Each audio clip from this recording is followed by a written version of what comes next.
Hello दोस्तों, जियो गुरुजी classes में आपका स्वागत है। मैं रोहित शर्मा, सब्जेक्ट अपना ज्योग्राफी। देखिए, लेसन नंबर 5 हमारा चल रहा है। इसका नाम है खनिज एवं सैल। आज हम इस लेसन में पढ़ने वाले हैं सैली चक्र के बारे में। और सैली चक्र होता क्या है, मतलब एक तरीके से हम कहें, सैली चक्र का मतलब होता है, सैल चक्र कह दीजिए आप, या फिर कह दीजिए आप चट्टानों का चक्र। अब चट्टानों का चक्र एक तरीके से एक छोटे से डायग्राम से हम इसको समझ सकते हैं। जैसे कि मान लीजिए आपका ये धरातल है, ठीक है।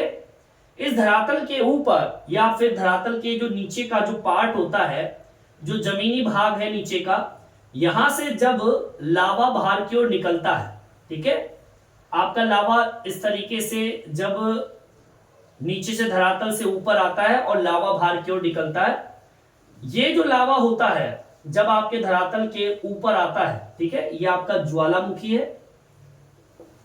और इसी ज्वालामुखी से जब लावा बाहर की ओर निकलता है, इसे लावा कहेंगे।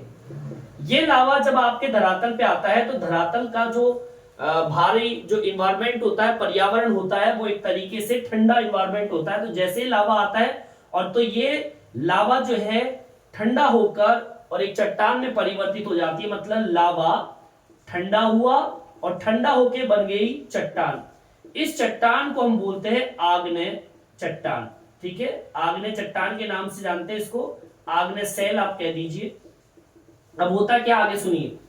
अब होता क्या है कि जब आपकी आग्नेय जो चट्टान होती है, सैल होती है, इसके ऊपर जब ऊपर से, ठीक है, ऊपर से कह दीजिए फिर अंदर से कह दीजिए, इस चट्टान के ऊपर प्रेशर जब पड़ता है, प्रेशर, अब उदाहरण के तौर पर भी मैं बता देता हूं, जब इस आग्नेय चट्टानों के ऊपर जल हुआ, वायु हुई, तापमान हुआ या फिर हिम हुई, इनके प्रभाव के कारण ये चट्टान ब्रेक हो जाती है, टूट जाती है, ठीक है, प्रभाव से, ठीक है, प्रभाव से, दबाव से कह दीजिए। जैसे बार बार इन चट्टानों के ऊपर तापमान जब गिरता है तो ये चट्टानें फैल जाती है, और जब पानी गिरता है तो ये चट्टानें सिकुड़ जाती है। तो बाद में आग्नेय चट्टान क्या हो जाती है, टूट जाती है, ठीक है, ठीक है। अब यह आग्नेय चट्टान जो है वो टूट गई, इसके कई टुकड़े हो गए, ठीक है, आग्नेय चट्टानों के टुकड़े। अब ये टुकड़े हो गए, ये टुकड़े हो गए इस तरीके से, एक टुकड़ा ये, एक टुकड़ा ऐसे, इस तरीके से काफी सारे टुकड़े आपके आग्नेय चट्टान के हो गए। अब होता क्या है, ये जो चट्टानी टुकड़े कहां से आई, आग्नेय से आई। आग्नेय चट्टानें जब टूटती है तो अवसाद के रूप में जमा हो जाते हैं, ठीक है, अवसाद बन गए ये लोग। ये जो पत्थर के जो टुकड़े हैं आग्नेय चट्टान से टूटे हैं, ये अवसाद बन गए। और ये जब एक जगह एकत्रित हो जाते हैं, ये अवसादों का एकत्रीकरण जब होता है और जम जाते हैं तो एक नई चट्टान बनती है, जिसे हम बोलते हैं अवसादी सैल। समझाई बात, अवसादी सैल बन गई। यहां पर आग्नेय लावे से बनी, आग्नेय जब टूटी तो अवसादी बन गई, क्योंकि ये अवसाद थे, अवसाद के एकत्रीकरण से और फिर जमने से आपके अवसादी सेल का निर्माण हो गया। तो सबसे पहले कौन सी बनी, आग्नेय, आग्नेय से ही क्या बनी, अवसादी। अब आगे सुनिए।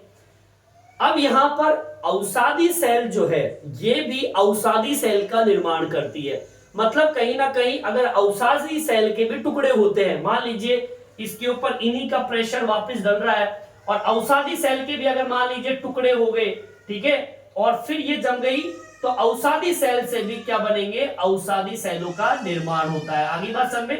इस तरीके से आपके आग्नेय सेल से बनी अवसादी सेल, अवसादी सेल के टूटने से भी बनती है अवसादी सेल। अब आगे सुनिए।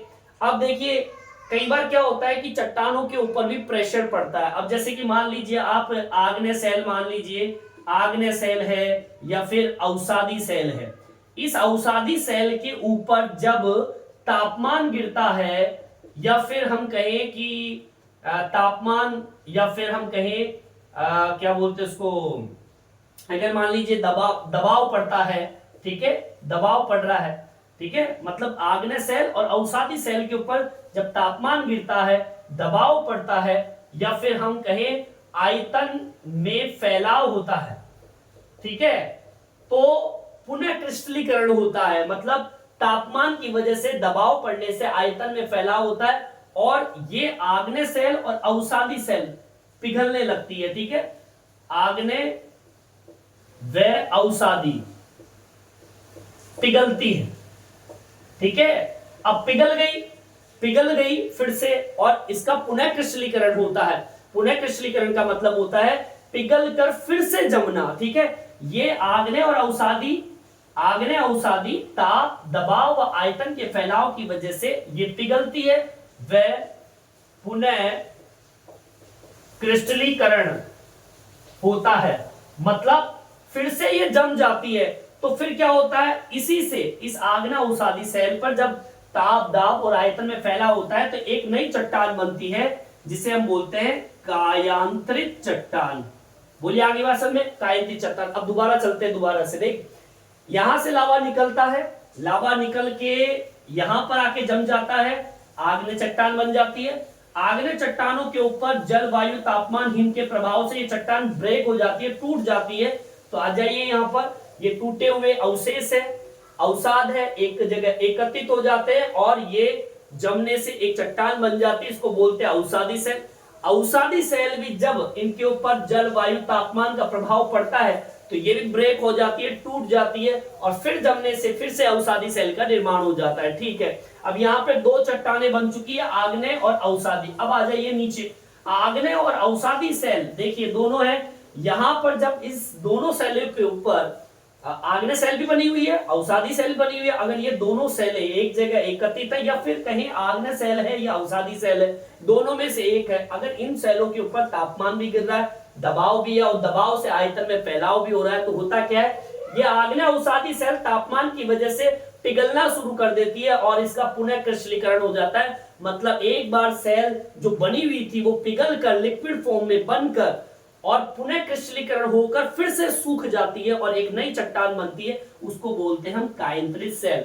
अब यहाँ पे सुनिए, आग्नेय सेल भी है, अवसादी सेल भी है और कायांतरित सेल भी है। ठीक है, तीनों सेल है यहाँ पर, देखिए आग्नेय सेल, अवसादी सेल और कायांतरित सेल, तीनों सेल है। अब होता क्या है, ये आग्नेय सेल, अवसादी सेल और कायांतरित सेल, अब ये तीनों चट्टानें जब धरातल के नीचे धंस जाती है, कई बार नीचे की ओर धंस जाती है, तो यहां पर देखिए तापमान अधिक होता है। ठीक है, कहां पर, गहराई में। ठीक है, अब होता क्या, ये तीनों सेलें फिर से पिघलने लग जाती है, पिघलने लगती है, पिघलते ही फिर क्या बन जाता है, लावा। बोलिए, वही फॉर्म आ गया इस जगह, ये लावा जो बाहर की ओर निकल रहा था, ये फिर से आग्नेय अवसादी कायांतरित सेल, जब किसी भी विवर्तनिक प्रक्रिया होती है, जब टेक्टोनिक कंडीशन पैदा होती है, जब आपका धरातल हिलता है, तो ये जो तीनों चट्टानें जो होती है वो जमीन के नीचे धंस जाती है। अब नीचे की ओर गई तो वहां पर क्या मिलेगा आपको, तापमान बहुत ज्यादा मिलेगा, तो ये तीनों चट्टानें पिघलना शुरू हो जाती है, लावा बन जाता है और ये लावा यहीं पर जमीन के नीचे संग्रहित हो जाता है। फिर यही लावा वापस से बाहर की ओर निकलता है, फिर वही आग्नेय सेल, फिर वही अवसादी सेल, वही अवसादी और आग्नेय से बनती है कायांतरित सेल। ये प्रक्रिया एक तरीके से चलती रहती है, इसको हम कहते हैं सेल चक्र या सैली चक्र या चट्टानों का चक्र। समझ में आई बात? अब मैं आपको, ये तो एक छोटा सा डायग्राम है, इस तरीके से मैंने आपको समझा दिया। अब मैं इसको थोड़ा किताबी तरीके से आपको समझा देता हूं। चलिए, यहां तक समझ में आ गया होगा, यहां तक आप उतार सकते हैं, इस डायग्राम को भी आप समझ के आप डाल सकते हैं। देखिए आगे की ओर बढ़ते हैं। अब इसको हम किस तरीके से एक्सप्लेन करेंगे बुक से, या फिर बुक की जो भी लैंग्वेज है उसको मैं एक बार आपके सामने बताता हूं। देखिए, सैली चक्र होता क्या है, सबको पता है कि सेल अपने मूल मुख्य रूप में अधिक लंबे समय तक कभी नहीं रहती है, इसमें परिवर्तन चलता रहता है। तो सबसे पहली लाइन तो आपको यही लिखनी है कि सेल अपने मूल रूप या कह दीजिए स्वरूप में लंबे समय तक नहीं रहती है। इन सेलों में परिवर्तन होता रहता है। बिल्कुल सिंपल सी बात बताइए मैंने कि कभी भी सेल एक कंडीशन में कभी भी नहीं रहती है। सैली चक्र एक सतत लगातार प्रक्रिया है, यह भी ध्यान से सुन लेना, क्योंकि अभी मैंने जो डायग्राम बताया था उसमें क्या बताया था कि लावा, देखो अभी मैंने बताया ना आपको, पहले तो लावा लावे से बनी आग्नेय चट्टान, फिर आग्नेय चट्टानों के टुकड़े, टुकड़ों से बनी क्या, अवसादी, अवसादी सेल बन गई। अब अवसादी सेल से भी, अवसादी सेल के भी टुकड़े, इन टुकड़ों से फिर से अवसादी बन गई, क्योंकि अवसादी तो अवसाद से बनेगी। ठीक है, पहले लावे से आग्नेय बनती है, आग्नेय के टुकड़े होते हैं, टुकड़ों से अवसादी सेल बनती है, अवसादी के भी टुकड़े होते हैं, उन टुकड़ों से भी अवसादी सेल का निर्माण हो सकता है। फिर होता क्या है, आ जाइए इधर से। अब यहां पर अपने पास में दो सेलें आ गई, आग्नेय और अवसादी। ठीक है, इन दोनों के ऊपर पड़ा क्या, तापमान और दबाव, जिससे कि आयतन में फैलाव। ठीक है, मतलब ताप और दाब इंपॉर्टेंट है। आग्नेय और अवसादी पर जब ताप और दाब पड़ता है ना, तो होता क्या है, फिर मैंने आपको बताया। उसके बाद में हुआ क्या, ये आग्नेय अवसादी पिघलने लगती है, पिघली और पुनः क्रिस्टलीकरण हुआ। ठीक है, मतलब वो पिघल गई, क्रिस्टलीकरण हुआ, जमी, जमते बन गई क्या, एक सेल और कायंत्रित सेल बन गई, कायंत्रित सेल। अब यहां पर तीन सेलें आ गई आपके सामने, देखिए, आग्नेय आ गई, अवसादी आ गई और आ गई कायंत्रित। ठीक है, अब ये तीनों सेलें जो है, एक प्रक्रिया होती है जिसे बोलते हैं विवर्तनिक प्रक्रिया। विवर्तनिक प्रक्रिया में हलचल होती है, हलचल होते ही ये कहां चली जाती है, गहराई के अंदर, गहराई में चली गई।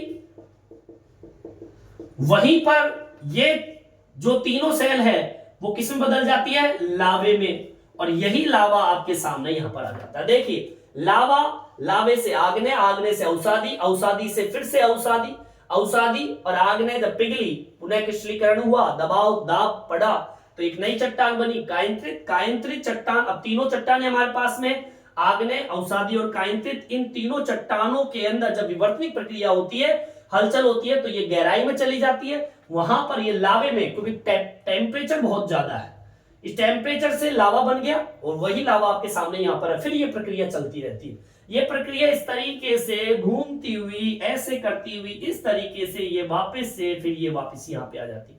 ये राउंड टू राउंड ये सेल चक्र चलता रहता है। तो यहां पर मैं ये बताना चाहता हूं इस प्रक्रिया के बारे में कि ये सतत प्रक्रिया है, ये रुकती नहीं है प्रक्रिया। मतलब शैली चक्र एक सतत लगातार चलने वाली प्रक्रिया है। ठीक है, शैली चक्र एक सतत लगातार चलने वाली प्रक्रिया। बोलिए आगे बात समझो। अब इस डायग्राम से आपको पता चल गया होगा, जितनी भी पुरानी सेल होती है परिवर्तित होकर नई सेल में तैयार हो जाती है। ठीक है, जितनी भी पुरानी सेलें परिवर्तित होकर नवीन रूप धारण करती है, जिसे क्या कहते हैं, शैली चक्र कहते हैं। बिल्कुल सिंपल सी लाइन मैंने आपको बताई है कि भाई सेल अपने मूल रूप में कभी भी नहीं रहती, लंबे समय तक कभी नहीं रहती है, ये बार बार अपना रूप परिवर्तित करती रहती है। शैली चक्र एक सतत लगातार चलने वाली प्रक्रिया है, जिसके जितनी भी पुरानी सेल होती है वो टूट कर, बिखर कर, लिक्विड फॉर्म में जाकर फिर से एक नया रूप धारण कर लेती है, जिसको हम शैली चक्र के नाम से जानते हैं। अब मैंने आपको भी स्टेप बाय स्टेप बताया। अब मैंने सबसे पहले क्या बताया, आग्नेय सेल निकली, लावे से आग्नेय सेल बनती है सबसे पहले, इसको हम प्राथमिक सेल के नाम से भी जानते हैं, क्योंकि ये सबसे पहले बनी सेल है। ठीक है, तो आग्नेय सेल जिसको हम प्राथमिक सेल कहते हैं। अब इस सेल से कौन कौन सी सेल का निर्माण हो रहा है, देखिए, जिससे देखिए अवसादी सेल भी बन रही है और कायंत्रित सेल बनती है। बोलिए बनती है कि नहीं बनती है, क्योंकि अगर आग्नेय सेल नहीं होती तो क्या अवसादी और कायंत्रित सेल होती, नहीं होती। ठीक है, तो इसलिए इसको प्राथमिक सेल भी कहते हैं, सबसे पहले बनने वाली सेल इसको कहते हैं। अब देखिए इसमें दूसरा लाइन आपको क्या लिखना है, जितनी भी आग्नेय सेल होती है, आग्नेय सेल को कायंत्रित सेल में बदला जा सकता है। देखिए इसलिए कह रहा हूं क्योंकि आग्नेय सेल के ऊपर जब दबाव पड़ता है, तापमान पड़ता है, तो ये सेल पिघल जाती है और एक नया पुनः क्रिस्टलीकरण होता है, वो जम जाती है और एक नई सेल बनती है, वो आग्नेय सेल का निर्माण होता है। ठीक है, अब आगे सुनिए, यहां पर ये आग्नेय सेल, एक तो आग्नेय सेल हो गई और एक हो गई आपकी कायंत्रित सेल। अब सोचिए ये दोनों ही सेल अगर टूट जाए, इसके टुकड़े हो जाए, ठीक है, से प्राप्त अंश कह दीजिए या फिर टुकड़े कह दीजिए, तो कौन सी सेल बनेगी? अवसादी सेल, क्योंकि अवसादी सेल तो अवसाद से बनती है, टुकड़ों से बनती है। जो कोई सी भी सेल हो सकती है, खुद अवसादी सेल भी हो सकती है, उसके भी टुकड़े होकर जम के वो खुद अवसादी सेल का निर्माण कर सकती है। लेकिन यहां पे मुख्यतः आग्नेय सेल जब टूटेगी, कायंती सेल से जो प्राप्त अवशेष होते हैं, टुकड़े होते हैं, से अवसादी सेल बनती है।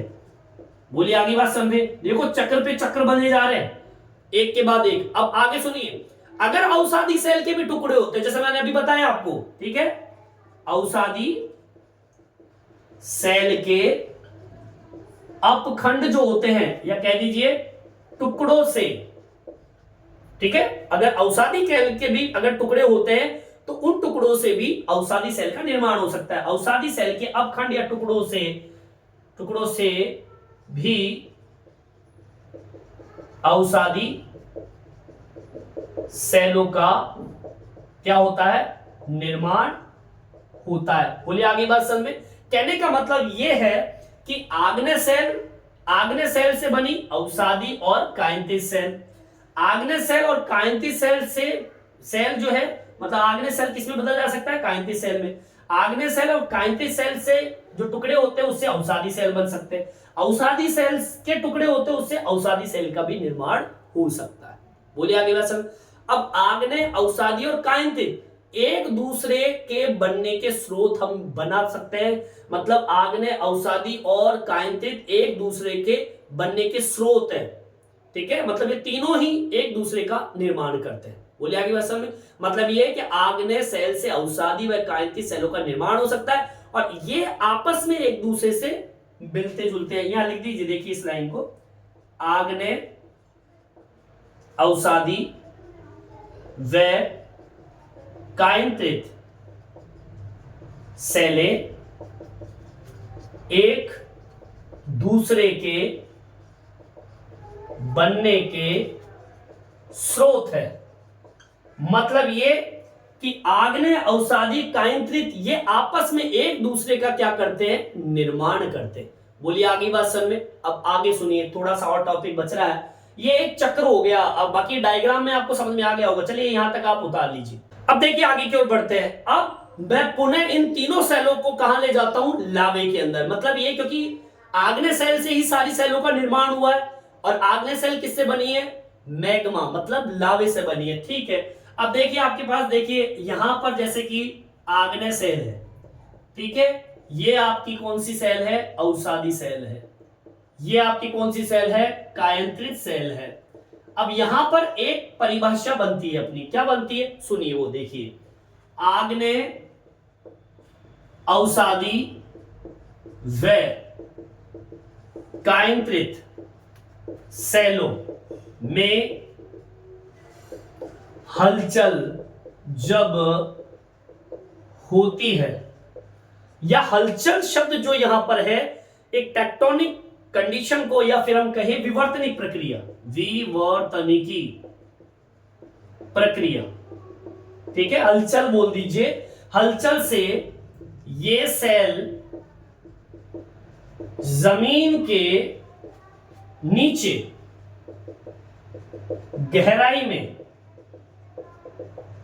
चली जाती है, चली गई, ठीक है। अब देखिए, गहराई में तापमान अधिक होता है, इस तापमान से ये तीनों सेलें पिघलकर मैग्मा में परिवर्तित हो जाती है और पुनः धरातल पर